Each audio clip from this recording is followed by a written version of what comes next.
Listen, none of us gets out of here without wounds, okay? It's just being human. We're all wounded. So you can either walk around as the walking wounded or the worried well, or you can invest in yourself and say, I do have wounds. I want to be the best version of myself, like an athlete who wants to be the best in whatever they're bringing themselves to. I want to work on these wounds and healing them so I can be resilient and the best version of myself.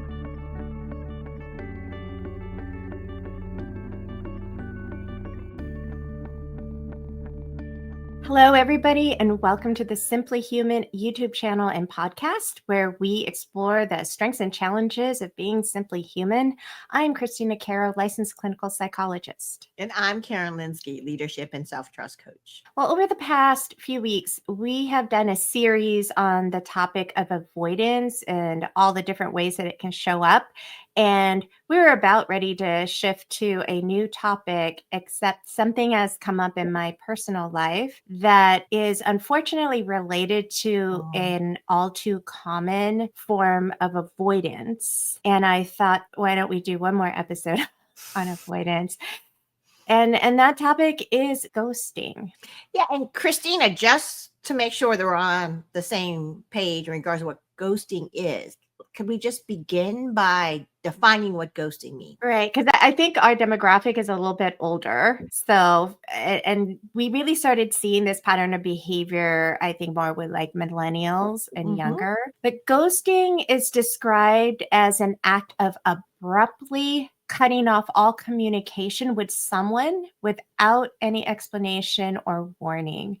So it has been used as a way to end a relationship or a connection by basically disappearing from somebody's life, often leaving the person hurt, confused. They don't know what's happening. There's no closure. And it started showing up particularly with online dating. That's where I certainly, as a therapist, I hear it all the time. You know, people who are telling me that online dating is bad for your mental health. And a big part of it is this practice of ghosting, where they think they made a connection and then suddenly it's just silence. But as outside of dating apps, it also happens in interpersonal relationships. And when this occurs, like in friendships, in families, even at work, it can really be damaging. So it is a form of avoidance. Okay. I do want to link it to that. But this form of avoidance is uniquely painful because instead of a clear breaking off of a relationship, because maybe there's differences or an incompatibility, or there's a conflict that needs to be resolved, it creates this ambiguity. So instead of knowing, okay, it's over, it's just like basically disappearing like a ghost, you know? And most importantly, with endings, it is so important for us psychologically to have a sense of closure, and ghosting robs the person of that sense of closure. And I can tell you, for me on the autistic spectrum, there is a even more significant level of hell for us, because we already have innately, a lot of us, this personality trait where we need things to be black and white and clearly define closure. You know, so if anybody saw The Big Bang Theory, there was a point where, you know, they never said the character Sheldon was autistic, but, you know, it was suggested and implied. And his girlfriend decides to like test him by doing things like start a knock knock joke, but not finish it. And then she started a tic-tac-toe and did a couple of moves, and he went to do it, and then she erased it before it could finish. Like she did like 3 of these in a row, and then like Sheldon's eyebrows starts twitching, right? Because it's creating more and more and more distress. So like for me, I experienced this intense perseveration. So perseveration is when you just keep looping and looping and looping, and you can't get out of it because there's no closure. I could not turn my brain off. It was just excruciating, and it was just, you know, having to sit through it. So it was really, really difficult. And so if anybody, like if you have any autistic people in your life, like please share this, because it is really important that if you are on the spectrum and you are out there, you can do your best to try to communicate to people, hey, listen, you know, it is so important to me me that if there is some reason this relationship has to end, that we have a conversation about it for my own mental health, because on the spectrum, this is much more painful and damaging than it is for people. It can hurt people who are neurotypical, but here's an interesting thing.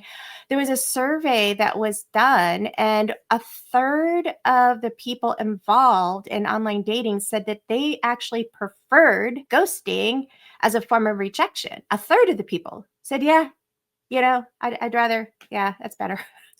So there are people who it doesn't affect as much, but I think, definitely for those of us on the spectrum, this can be really, really damaging. Yeah, and I can actually see it even in the professional settings too, where one example would be you could be quietly removed from a meeting without any explanation. Nobody just explains to you.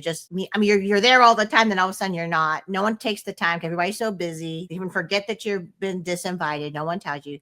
And I think that ambiguity really can feel just as destabilizing. And then you think about the workplace culture too, where we've been taught where sometimes that professionalism could mean avoiding difficult conversations. And of course, let's admit, people like to avoid conflict, because, they want to focus on the emotions. So sometimes people rationalize ghosting, although I wouldn't have called it ghosting because until you said that definition, I quite didn't understand it. So I'm really glad that we're talking through it and having a depth discussion. I've heard it before, but I never quite, people would say to me, but I still didn't understand it. But now I'm starting to understand it. If people at the workplace can start rationalizing as keeping things drama free, because it's professional. So no drama here. So I don't need to explain.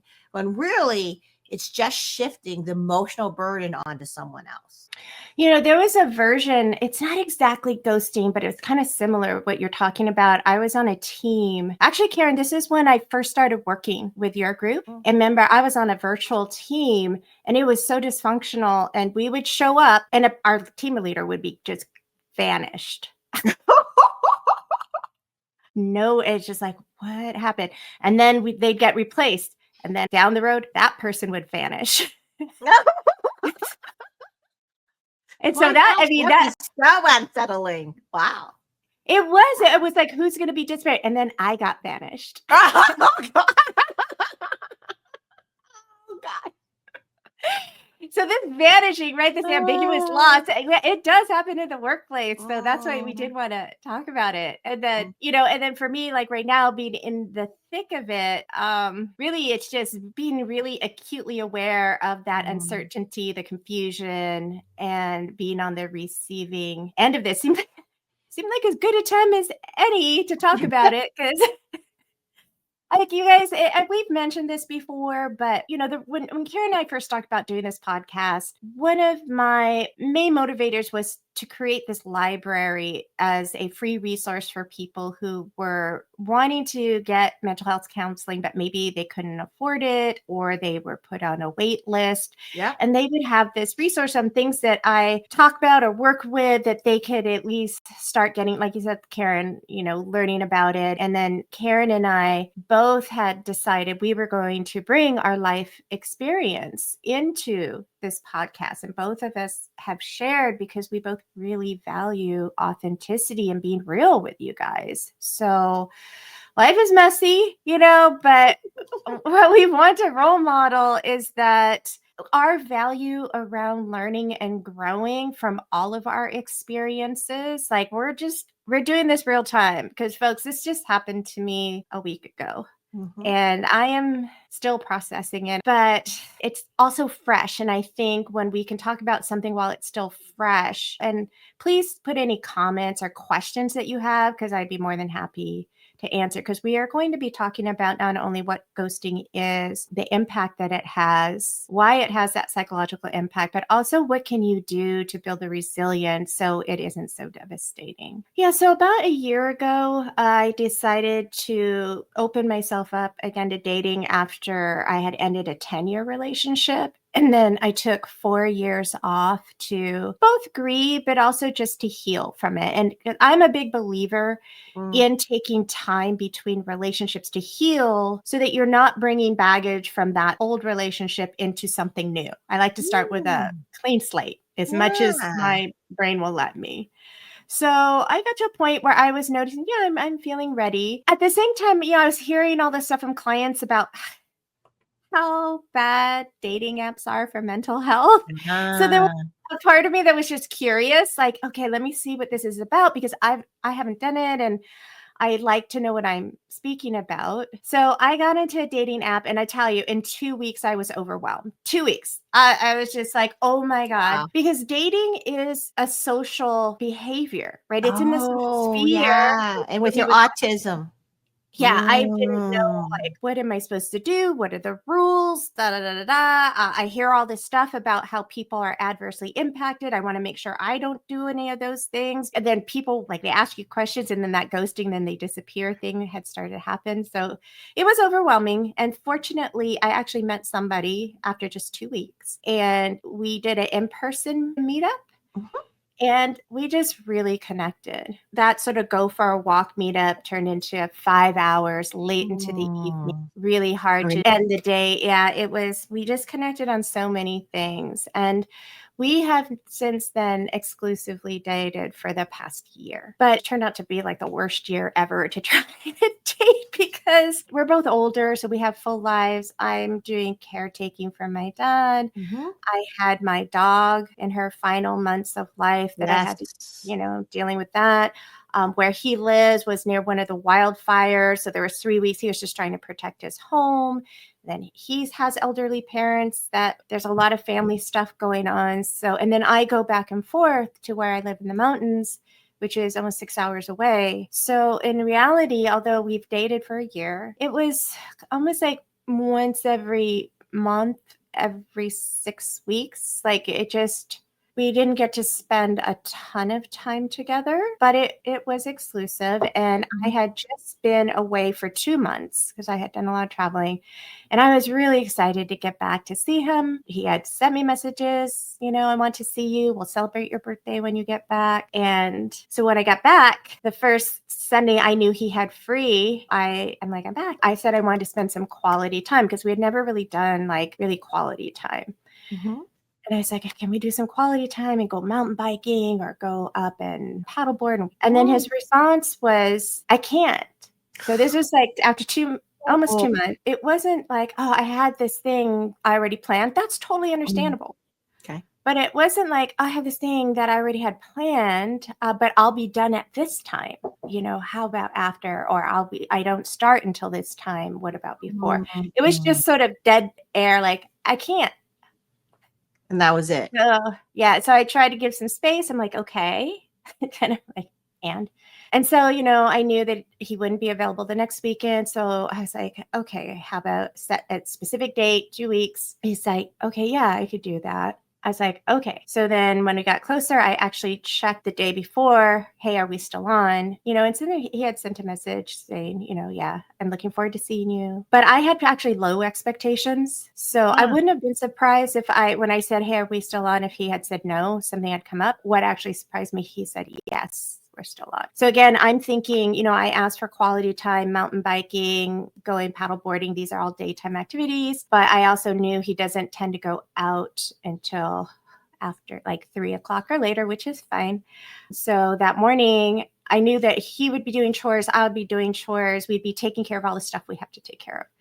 So I texted to say, hey, so what is it you want to do? So I'd know if I need to bring my bike or paddleboard. And he was like, oh, he couldn't go paddleboarding for the weirdest reason I don't want to go into. So I was like, okay. Then I was like, so what time then will you be free? And then I was super surprised when he said like 5:30. And then it wasn't just 5:30. It was like, well, at 5:30 I'll be done, but then I'm going to go practice volleyball. And I knew that would be another hour. And so yeah, I was so stunned because now it's been 2 months and I really got that feeling of, oh, I'm sticking you in at the end of my day. Like Mm. after everything else, like there'll be this little bit of time left, which is not quality time. So I was really surprised. Mm. And so one of the things with autism is something called alexithymia, and that is that Mm. we have difficulty identifying our feelings and being able then to put them into words. Like for me, it can take a while. Like I can feel it, but to be able to say what I'm feeling, that can take anywhere from a couple of hours to a couple of weeks. Mm. So I sent a sad face. Like, I know it's sad. I sent a sad face, and it was text message. He said, "Why sad face?" And I just said, "I'm hurt. I'm confused. I can't really talk about it. Like, maybe we could talk about it later." And his response was like, "Well, yeah, maybe we should wait till you're not so hurt." And It's like an avoidance type of thing. Like, why yes. wait? Yeah. And I know that he has a lot of avoidance traits. And so I explained, well, the hurt's not going to go away till we can talk and I can understand what happened. Exactly. So I actually said, listen, I have something for you and your son, because it was our 1 year anniversary. And so I'm like, why don't I just go drop it off? If you're not there, I'll just leave it for you. And then we can talk later. And then I talked to my brother to help me identify my feelings. I like to, if there is a conflict, and I had been really upfront about this, like my goal is to always work to resolution and understanding. And so I always try to do an inventory. Was there something I did that I could have done differently? And, the one thing that my brother and I talked about was that I probably could have been a little more reinforcing that expectation. I'd like quality time to do this daytime stuff. Will you be available by X time? Like, just to be really concrete and specific. Yeah. While I agree with that, I also said, it's not 100% all on me. It takes two people to invest in time together. And I'm like, he also could have said either I won't be available until X time, or I think either of us could have done it. Yep. So I felt like, okay, but I could do that in the future. Like, I felt I have a plan. So, I messaged the next morning and I just said, thank you for giving me the time to think and process this. I think I've identified some things we could talk about. And I just would like to meet in person to talk through it. And to be honest with you, since that message of maybe it's better to talk after you're not so hurt, I haven't actually heard anything since then. And I have reached out a couple of times. Now, you have to understand, early on, about 6 months ago, I actually specifically made the request not to engage in ghosting and explained about being autistic and how that would be really difficult for me. And that if something changed, if your feelings change, like for me, dating is data collection, and there's no guarantee that it's going to turn into a relationship. Like, you may gather data that it's not compatible, and that's okay. Like, just be upfront and just say things have changed or whatever, because then you have that understanding and that closure, and it's not just ghosting where you don't know what's happening. So he had agreed not to ghost. So you're very clear too. So you're very clear on that expectation because you knew that would hurt you so much, and that's what you needed. Yeah, so you were explicit. And that was 6 months ago. Okay. And the reason I had the conversation 6 months ago is because I already felt it's like something that's called soft ghosting. So soft ghosting is when a person is not completely disappeared. Like, they may respond to text message with like vague one-word answers, or there's longer and longer gaps between contact, or they avoid making plans and they're never initiating anything. I mean, they're not saying no, but they're not initiating. So to me, all of these things were starting to look like ghosting. And I even asked, have you been ghosting? Because I can't tell. I said, I'm not good at that. I'm not good at inferring. Yeah. And he's like, no, I haven't been. And matter of fact, he was really shocked. And I said, well, this behavior makes me feel that you're not interested. And he was super genuinely surprised. He's like, and was like, no, I need to do better. I need to do better. And he did for a little bit, like a week. And then it got like way worse. Now, granted, I told you this was a really difficult year. We're both really busy, blah, blah, blah. And then I was traveling like out of the country. So it's just been a hard year. So there was a lot of things making it unclear, uncertain, ambiguous. And I'm trying to accommodate for all these different variables and relying on that request of, if something changes, be direct with me. That's okay. I can't do the ghosting. That's going to be really hard. And then I also think he might have ADHD. So I do know people with ADHD also have often talked about this out of sight, out of mind. Like, whatever's in front of them is what has their attention. And then you like no object constancy, like you just don't exist anymore. So yeah, I was trying to be super understanding about that as well and change my expectations based on seeing all these signs of ADHD. Yeah, I think about that when you're talking. So I have to apologize to you and all my other listeners who are friends of mine that I didn't realize I was ghosting you, because I know there are times when I thought I responded or the phone was dead and we were in a conversation, but the phone was dead. And then I started putting in the phone to get charged again, and then I fell asleep.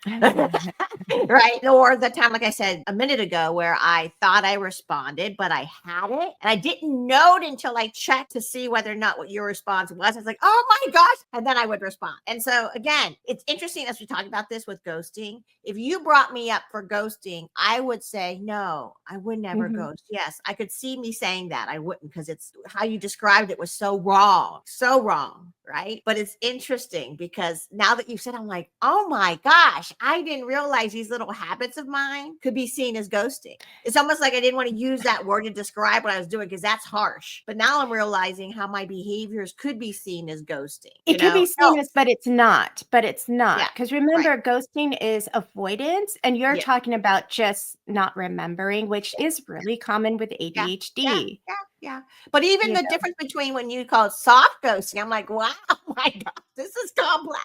And you're so right. 'Cause I hear about that. She ghosted me a lot, and I just don't even ask anymore because I don't quite understand what it is. So I just let them go. But it's interesting. I'm very glad we're talking about this because now I'm starting to understand. You know what brings up the question now is, why is it so painful for us as humans? So humans really don't do well with ambiguity. And if you're not familiar with that word, it just means unclear. As a synonym is it's unclear. So I want to bring people's awareness to the work of Dr. Pauline Boss. And she is a professor emerita at the University of Minnesota in marriage and family counseling.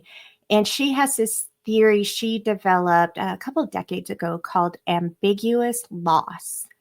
And her work is focused on how to deal with unresolved grief and trauma experienced by families when a loved one either is physically present but psychologically absent, or they're physically missing without a definitive closure. Like, say, they're in the military and they're missing in action, or a kidnap victim. Like, you don't know if they're alive, you don't know if they're dead, they're gone out of your life, but it's just you don't know. And what she means by they're physically present but psychologically absent, that's, say you have a family member with Alzheimer's. So they're physically there, but the person you know isn't there, or Parkinson's, or, any of these neurodegenerative diseases, where I think, Karen, in some ways, your dad, would you describe in some ways you lost the dad that you knew as he got older?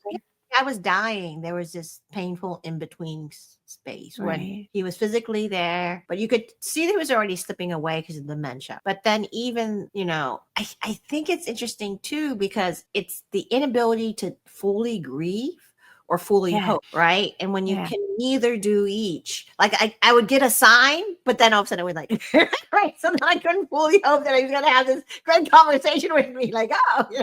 So it's interesting. And it's very exhausting. And what I think you're talking about is ghosting actually creates a similar suspension, right? Yes. So kind of like you're stuck between the relationship that was and an ending that will never come. Yes. So ghosting isn't the type of ambiguous loss that she's talking about, but the effect is the same because it is an ambiguous loss. It's got that endless wondering, like, is it over? Well, is the person just taking a time out? Like, are they coming back? Like, what happened? There's so many questions that an ending just seems like it happened, but you're not really sure. Whereas if you have a death or you have an explicit breakup, you have that clearly defined ending that you can actually experience and start to grieve the loss. But ghosting leaves you suspended between that hope and grief. So our brain doesn't know how to categorize it properly. It keeps scanning for resolution. And that's why I think, like, for us on the spectrum, since the brain can't categorize, because our brains love to categorize things. We love things to be black or white.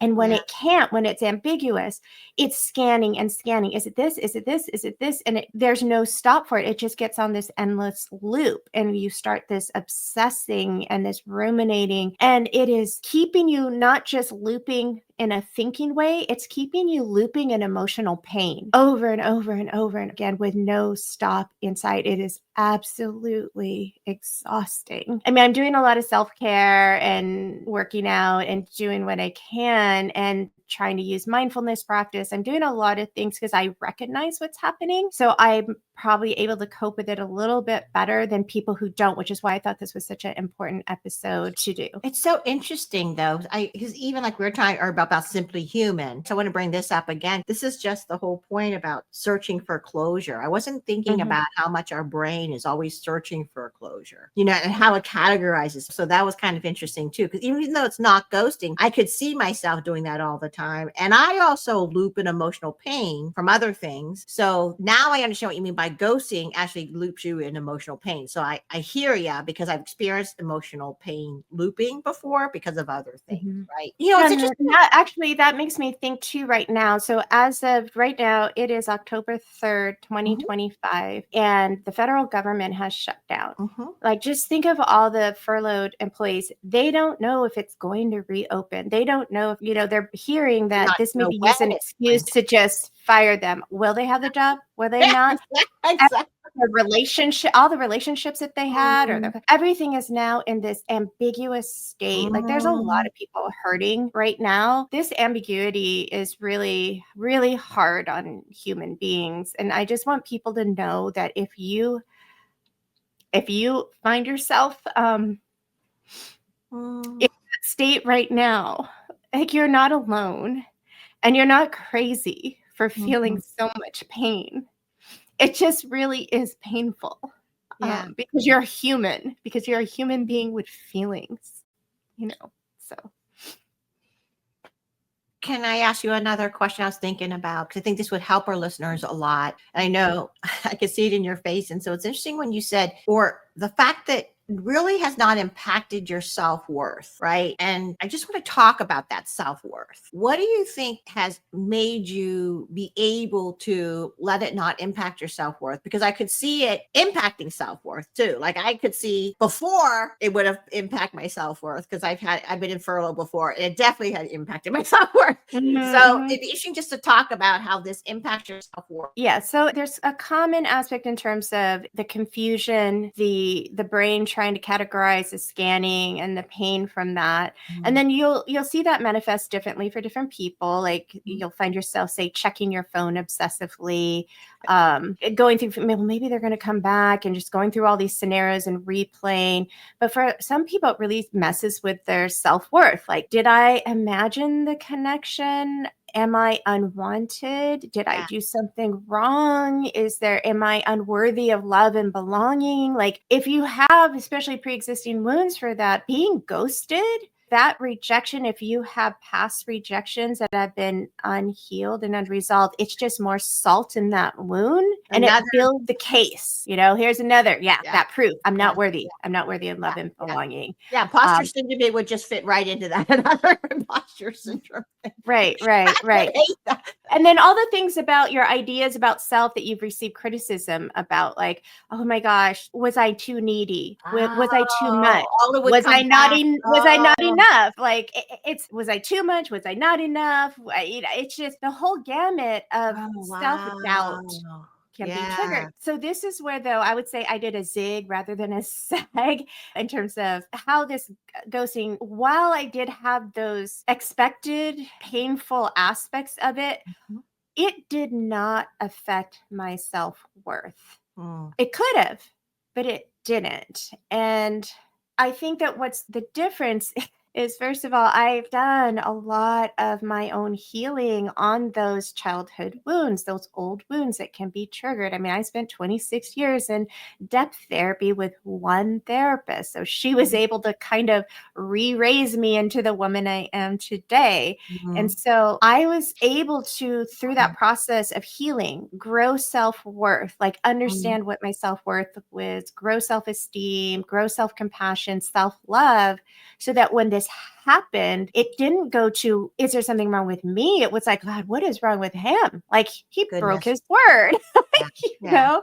But thank goodness for that, right? Is that you had that ability. Yeah. I mean, it made it easier for me to recognize this as disrespectful behavior, because you have to have self-respect to recognize when you're being disrespected. You have to have self-love to notice when someone is not being loving. You need to have self-kindness so you know when someone isn't being kind. And then in addition to that, over these years, I've really developed a support circle of the most wonderful, loving human beings, including you. People in my who have been telling me since I met y'all, 20 years, 30 years, that they love me, that they love having me in my life. I am For who concurrently you are. Exactly. yeah, just for me with all my, for Yeah. all my quirks, Well, you because just I being never human. learned masking, which a lot of Yeah. autistic, especially autistic women learn to mask. I never learned masking. Yeah. So the friendships I have is based on me being exactly just who I am. And y'all Yeah. y'all adopted me anyway. Yeah. It was And then easy. I have my clients who are like, when are you coming back? And they're saying, "Oh, the weather's going to be so nice when you get here." I have so many people who reinforce over and over and over and over again, like, "We value you, Christina. We love you. We want you back in the community. Like, we want to spend time with you." Yeah. Wow. So I had Beautiful. that, and it was just really hard for me because I really fell for this guy. You're waiting in that, will he develop similar feelings or not? And, so it was not. So that's what's really like more of a grief. That's more of a loss and a sadness of what it could have been. But it isn't about that I'm not worthy of love and belonging. So the key to take away from all of this is that we have to build that resilience if we are going to enter the arena of love. The That's emotional what, resilience. yes, you have Yeah. to, and some cognitive resilience, which Yeah. definitely the emotional resilience. Yeah. Because this is my metaphor, is if you were to think about an athlete who was going to go do a competition, Mhm. they would train, Mhm. right?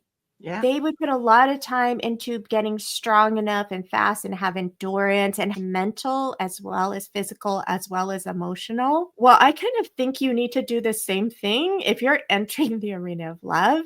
Like, Mm. the goal is to train in advance to bring your best self forward, right? So, Mm. with emotional resilience, the key is you do the work before you're vulnerable, not Mhm. after you're wounded. And most people wait until they're wounded because that's what catalyzes people maybe to seek therapy. But if you invested in yourself out of self love Mhm. and said, you know what, because none of us gets out of here without wounds. Okay. It's just being human. We're all wounded.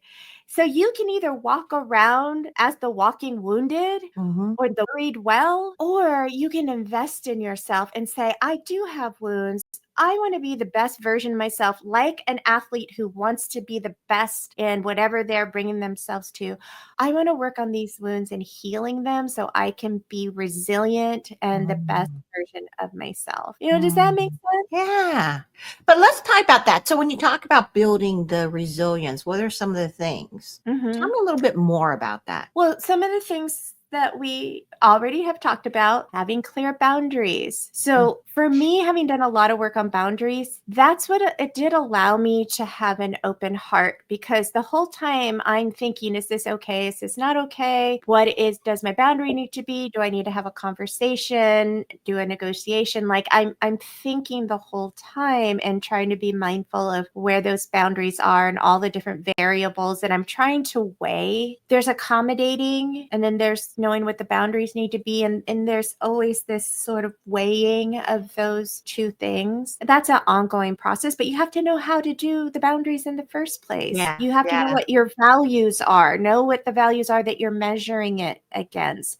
Have that support system, have those friends that reinforce and mirror who you are. Work on self-trust Mhm. over your life and all the things. So for me, I talk a lot about having integrity. So what I say and what I do and how I feel are all integrated, right? They're all lined up. What does it mean to be in my integrity? Because when I'm in my integrity, even if there's a blow, this is why I was able to say this was not about my integrity. I showed up honestly, authentically, maturely as an adult. And this is not on me. Like, there could be a total legitimate reason why he doesn't want to see me anymore, but the way he did it, that has nothing to do with me. It is possible that we both would have come to the same conclusion that it wasn't compatible. And I just think there was a kinder way to do it without ghosting, because ghosting is so disturbing to people's peace of mind. Learn how to communicate, know what peace is for you. Be clear on what's in your control and what's not in your control. And then use self-love as a guide through the uncertainty. So that's what I mean is I made sure I was eating well, getting sleep, doing my workout, calling friends, going into nature during this grieving process. All of that is self-care, and self-care is an act of love. So if I know that going into the arena of love, it is a gamble. I am not guaranteed an outcome. I have to take responsibility for the risk.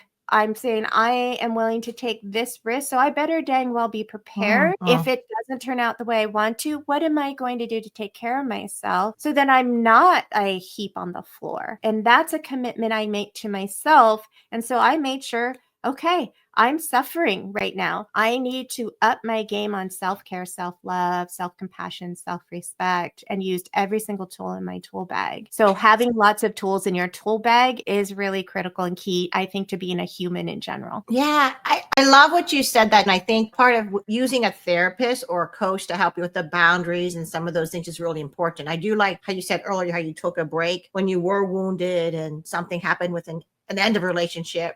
Before you did anything, you did some work on yourself before you entered into it. And just taking that pause to do that with the self-worth is really important. And I think that's the whole point, because it connects so much to what I believe in, because I'm a self-trust coach, right? And trusting yourself to be able to handle whatever comes up, right? Which includes always disappointment. Now, what I do want to ask you for, because I know there's some people who are in the thick of being ghosted. And so I would like for you to share some practical tools as we close up for processing and creating closure when the grieving is unfinished. Yeah, there's a lot of different things that a person can do, and it's comes out of that. How do we deal with ambiguous loss? I think one of the key things is pick a date that is what you decide is that ending date. Right. Because that's part of the, is it over? Is it not over? Are they going to contact me? So yeah, that you're just going to give to yourself. You can write that letter or text message that you're not going to send, but you can put everything you wanted to say into it. And then you can go burn the letter. There's something in therapy, Gestalt, it's called the empty chair. It's really powerful. But, you basically sit across from an empty chair and you say everything to the chair. And then to make it even more intense, you say everything about how you feel. And then you can switch to the other chair and be that person who has disappeared and like be the version that you wanted them to be. I did that actually with my brother. Well, I did it via prayer.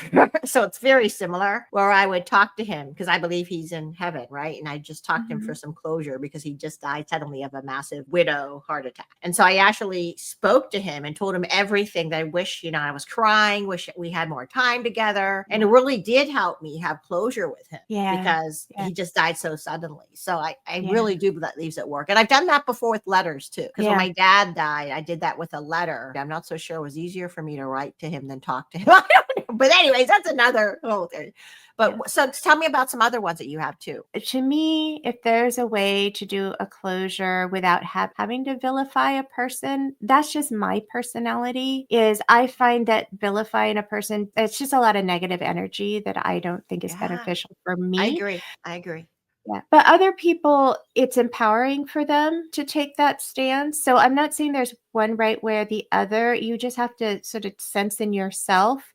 Are you someone who your life, because of past in your life, you've been the underdog, and maybe you need to have that empowered, like righteous indignation, or like someone like me, it just negative emotions just kind of, I just tell people, it wears down my telomeres, which are the little end caps on your DNA that when they wear down, then you get chronic disease. But they found that if you change your lifestyle and eat well, exercise, sleep, like telomeres recovers. I'm always like, take care of your telomeres. That's really weird for me. Practice radical acceptance. It's something from dialectical behavioral therapy, which is I will never know why, and that's okay. I love that. You know, I love that. it helps if you name what you're actually grieving. So, like, some of the things is the areas where we connected, like we had so much in common and we had talked about how much fun we were going to have, like camping and mountain biking and all of that. And for me to like, it was so exciting to have someone who shared those interests. So I'm grieving the loss of that partnership, Oh, wow. of that Yeah. moving forward in life and having someone who really shared that. And even the fact that Mhm. he had a dog, I'm grieving the Mhm. fact that, oh, I'm not going to be able to see that Mhm. dog again. So there's sort of, you just name them all, be really honest with yourself, because it's just when all jumble when it first happens. And this will help your brain kind of sort it out and then grieve each thing independently. And then to me, it's like create meaning from the experience. And that's what I'm doing right now. I am turning this into an episode that might help other people Mhm. using my experience and the insight gained. So that's how I'm turning it into meaning. So those are some, we'll put this list into the show notes in case you're going through this experience, and then you could see them all and pick whichever one might work for you. We got to close up. So I just want to thank everybody for coming on. So, Christina, do you want to share anything before we say goodbye? Yeah, I just want to thank everyone for, for letting me indulge and share in this experience. I hope that if you have struggled with the pain of being ghosted, that it has been helpful to remind you that you're not alone and that you can heal and be stronger from this experience. Like, you can make some choices on how to be in the world with an open heart, because there are some things that you can do. I'm hoping that I'm able to role model that we can go through these painful experiences and it doesn't have to devastate us and rip our self-esteem to shreds if we go into it intentionally and prepared to be the best version of ourselves. Because I think it's just, life is more fulfilling when we can be in the world with an open heart. And so that is my hope for everybody. And I am also just so sorry for any of you who either are currently going through the pain of ghosting or are going through like past pains, like you've been ghosted in the past and it's made you cautious and guarded. I'm just so sorry that you had to go through this. This is a form of avoidance that I do want people who maybe have ghosted because they thought it was less bad. Oh, I'm avoiding the drama. So it's actually not, you tell yourself a story. That's the kinder thing to do. It is not. It is not. So I'm really hoping that you will find the courage to have honest communication, honest conversations. That is something you can do for the people in your life. And I think you'll feel better about yourself as well. So, Christina, I want to thank you for your honesty and being willing to share such a story. And, this is what I love about what we do, that we do take topics that resonate with people, right? And you're going to just come on and do this after the hurt just, less than a week or two ago. And I want to thank all the listeners for staying for this whole big episode and sharing the time with us, because this is a critical topic, because it does happen so frequently nowadays. I mean, for me, just awareness is amazing. And again, if this resonated with you, please consider hitting the like button, subscribing to the channel, and sharing your thoughts in the comments below. You can always email us at simplyhuman.connect@gmail.com. Until next time, everybody, stay curious, stay kind, and we'll see you in a couple weeks. Bye, y'all. Bye.